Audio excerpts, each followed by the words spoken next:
Everybody booty. I know. Rodney Stotts was born and raised in one of the most disadvantaged parts of Washington.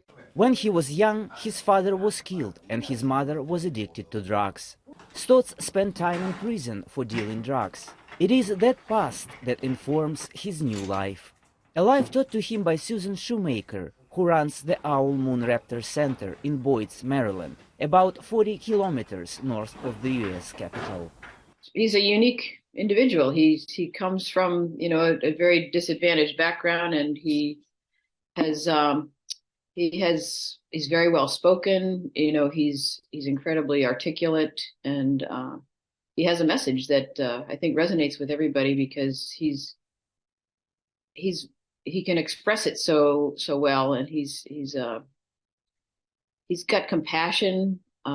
He shows it with his birds, but he also with people in general. Today he is one of only a couple dozen black master falconers in the US.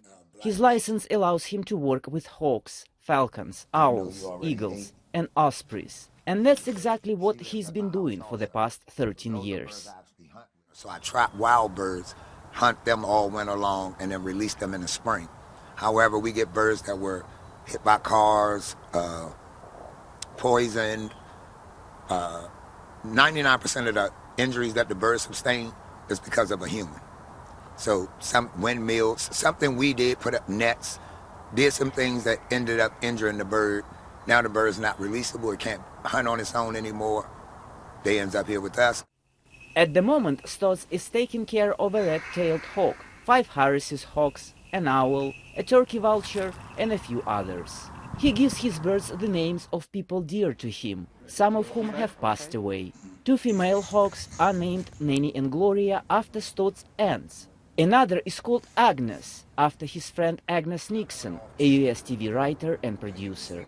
No animal pretends that they love you and then stab you in the back the first time they get. Come here. You want to stand up? Get off me. Get up here. Get off me. Get back up here. I love you. That love changed Rodney's life, and he says it changed the lives of the people he loved as well. Seeing my mother happy before she died, when I come in her house, and that look on her face of not having to worry all that time while I was gone until I walked in. The time that you're out with your kids and you're not looking over your shoulder, making sure you got a gun on you. Stotts recently published a memoir called Bird Brother, which tells the story of the healing power of nature and his deep connection to birds of prey. Maxim Moskalkov for VOA News, Laurel, Maryland.